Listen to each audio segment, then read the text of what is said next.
Hello ladies and lads, Nikola Tesla नाम तो सुना ही होगा। The evil scientist, the mad scientist, ऐसे कई नाम हैं इनके।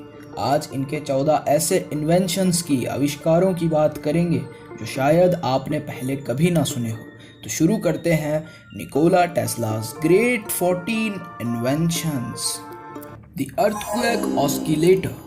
ये निकोला टेस्ला का बनाया हुआ ऐसा डिवाइस था जो अप एंड डाउन मूवमेंट करता था, और इसके मूवमेंट की स्पीड इतनी अधिक थी कि टेस्ला के इस डिवाइस ने अर्थक्वेक, भूकंप पैदा कर दिया। टेस्ला के इस भूकंप से टेस्ला के आसपास का पूरा इलाका कांपने लगा, उनकी लैब कांपने लगी, सामान बिखरने लगा, चीज़ें टूटने लगी। निकोला टेस्ला से ये डिवाइस कंट्रोल नहीं हुआ तो निकोला टेस्ला ने इस डिवाइस को आखिर तोड़ दिया। जब स्थानीय लोग और पुलिस निकोला टेस्ला के लैब पे पहुंचे तो टेस्ला ने अपने असिस्टेंट से यही बोलने को कहा कि यह भूकंप एक प्राकृतिक भूकंप था, एक नेचुरल भूकंप था, इनमें इनका कोई हाथ नहीं है। Neon lights. ये कूल और कमाल दिखने वाली बत्तियां टेस्ला ने बनाई थी। टेस्ला ने 4 तरह की नियॉन लाइट इन्वेंट की थी। उस वक्त पे तो किसी ने इन पे इतना कोई ध्यान नहीं दिया था, पर अब इन दिनों ये लाइट्स खूब यूज़ में आती है। निकोला टेस्ला के सारे आविष्कार देखकर तो यही मालूम पड़ता है कि निकोला टेस्ला समय में यात्रा कर सकते थे। टेलीफोर्स, डेथ रे या कहें तो beam of energy.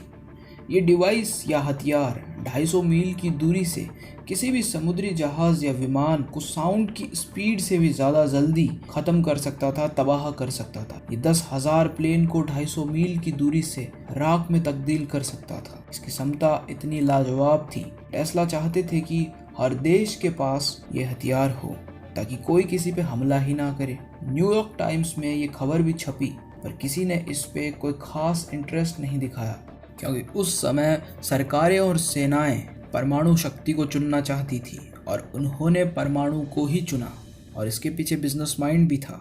Thought camera. सोचिए ज़रा, जो अभी आप सोच रहे हो, हाँ मुझे पता है आप मेरी वीडियो के बारे में ही सोच रहे हो, लेकिन दोबारा सोचिए कि आप जो अभी सोच रहे हो उस सोच को, उस थॉट को किसी फोटोग्राफ में कन्वर्ट किया जाए तो कैसा हो। उस थॉट को इमेज बनाना, इस तरह का डिवाइस टेस्ला बनाना चाहते थे। टेस्ला ने बताया कि वो ऐसा डिवाइस बनाने वाले हैं जिसे हर इंसान के दिमाग में चल रहे थॉट की फोटोग्राफ बनाई जा सकेगी। पर ये पूरा ही नहीं हुआ। इसके पूरा होने से पहले ही, ये डिवाइस बनने से पहले ही उनकी मृत्यु हो गई। टेस्ला अपने होटल रूम में मृत पाए गए थे। टेस्ला का पूरा जीवन अगर आप जानना चाहते हो, उनके जीवन से हर एक जुड़ी बात जानना चाहते हो, तो आप इस चैनल पे वीडियो देख सकते हो। उनकी बायोग्राफी पे वीडियो अवेलेबल है, और ये पूरी बायोग्राफी उनके ऑटोबायोग्राफी पे आधारित है। शैडोग्राफ। एक्सरे का आविष्कार विल्हेम रंगटन ने किया, लेकिन इनके आविष्कार करने के बाद इन्हीं के आविष्कार पे आधारित वैक्यूम ट्यूब से बनाया गया एक डिवाइस टेस्ला ने बनाया। इस डिवाइस में वैक्यूम ट्यूब का इस्तेमाल किया गया था। टेस्ला ने इस डिवाइस को बहुत अच्छे से बनाया और इससे एक इमेज भी प्रोड्यूस की। निकोला टेस्ला ने ये इमेज रंगटन को सेंड कर दी, मतलब डाक के जरिए पहुंचा दी, और खूब सारी बधाइयाँ दी। रंगटन ने भी वापस लेटर दिया। अमेरिका में पहली बार एक्सरे करने वाले आदमी टेस्ला ही थे, और टेस्ला पहले थे जिन्होंने ये भी कहा कि एक्सरे शरीर के लिए नुकसानदायक है, हानिकारक है। रेडियो एक ऐसा डिवाइस जो कंट्रोवर्सीज से भरा हुआ है। 1895 में निकोला टेस्ला ने रेडियो मार्कोनी से पहले बनाया था, लेकिन लैब में आग लगने के कारण ये इसे टेस्ट नहीं करवा पाए थे। टेस्ला ने अपना पेटेंट 1897 में सबमिट किया था, और 1900 में इनके पेटेंट को स्वीकृत कर लिया गया था, और मार्कोनी ने 1900 में सबमिट किया, पर इन्हें उस वक्त कुछ नहीं मिला। 12 दिसंबर 1901 को टेस्ला के कुछ पेटेंट्स, जैसे टेस्ला ऑस्किलेटर की मदद से मार्कोनी ने रेडियो का सही और दूर तक ट्रांसमिशन हो सके ऐसा रूप बना लिया था, और इसे नाम दिया गया रेडियो। 1904 में बिना किसी कारण मार्कोनी को रेडियो का पेटेंट मिल गया टेस्ला से पहले, और मार्कोनी बने इन्वेंटर ऑफ द रेडियो। यहाँ इन दूसरे साइंटिस्ट को जहाँ नोबेल प्राइज मिल रहे थे, और निकोला टेस्ला नर्वस ब्रेकडाउन जैसी समस्याओं से जूझ रहे थे। सुपरसोनिक एयरक्राफ्ट 1919 में टेस्ला ने ऐसा एयरक्राफ्ट बनाने की बात कही जो धरती से 8 मील की ऊंचाई पर उड़ता, और इन्होंने बताया कि इलेक्ट्रिसिटी की फील्ड प्रोपोर्शन से इसे उड़ाया जा सकता था, मतलब ज़्यादा इलेक्ट्रिसिटी देकर, और ये बहुत तेज़ होगा। और इसे पावर मिलती टेस्ला के मैग्नीफाइंग ट्रांसमीटर्स से। मैग्नीफाइंग ट्रांसमीटर्स की बात हम आगे करेंगे। ये भी इन्हीं की एक इन्वेंशन थी। मतलब धरती से वायरलेस एनर्जी डायरेक्ट आसमान में उड़ रहे एयरक्राफ्ट को मिले, और वो एयरक्राफ्ट उड़ रहा है 8 मील ऊपर धरती से। निकोला टेस्ला एक ऐसे इंसान थे जो बहुत आगे की सोच रखते थे, और मेरे ख्याल से ये गलत समय में पैदा हो गए। टेस्ला कॉइल 1891, ये टेस्ला कॉइल आज के समय में एक खिलौना बनकर रह चुकी है, लेकिन निकोला टेस्ला ने इस कॉइल से कुछ अद्भुत करने की सोची थी।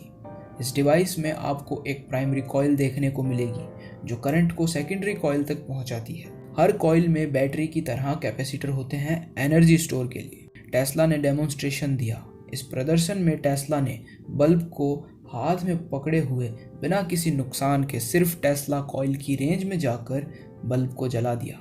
इसमें ह्यूमन बॉडी एक सर्किट की तरह काम करती है। टेस्ला पूरी दुनिया को वायरलेस इलेक्ट्रिसिटी का ट्रांसमिशन सिखाना चाहते थे, बिना किसी तार के बिजली को एक जगह से दूसरी जगह पहुंचाना। टेस्ला कुछ मील दूरी तक ये करने में सक्सेसफुल थे, और वो ये पूरा भी कर सकते थे।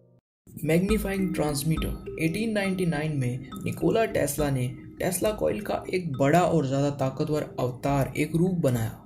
इसे नाम दिया मैग्नीफाइंग ट्रांसमीटर।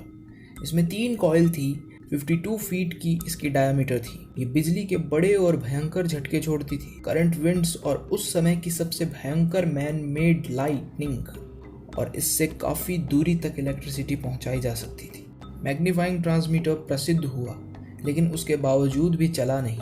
इसके पीछे का कारण था टेस्ला को लोगों ने मैड साइंटिस्ट और इविल साइंटिस्ट कहना शुरू कर दिया, क्योंकि उनकी सोच, टेस्ला की जो सोच थी वो बहुत आगे की थी। उनका जन्म 150 साल पहले ही हो गया।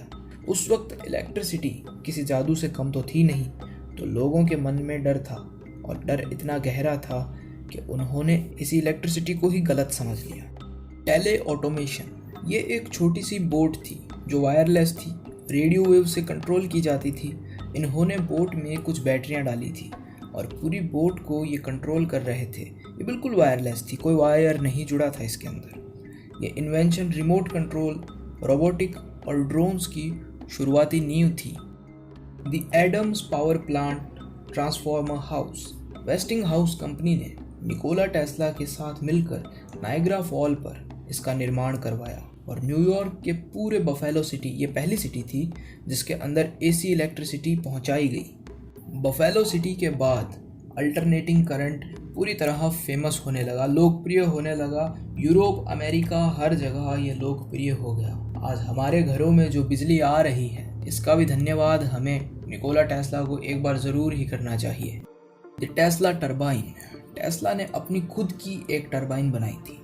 इसमें फ्यूल कंबस्ट होकर मेन चैम्बर में एंटर करता है, और कंबशन की वजह से अंदर की स्मूथ डिस्क जो है वो रोटेट करने लगती है, और ये इंजन इस तरह काम करता है। 1919 में टेस्ला ने इसे टेस्ट किया, और ये बहुत बढ़िया इंजन था। इस इंजन को, टेस्ला टरबाइन को एक्सेप्ट नहीं किया गया। रीज़न था इसका बेहतरीन होना। ये अपने आप में इतना बढ़िया था कि इस इंजन को एक्सेप्ट ही नहीं किया गया।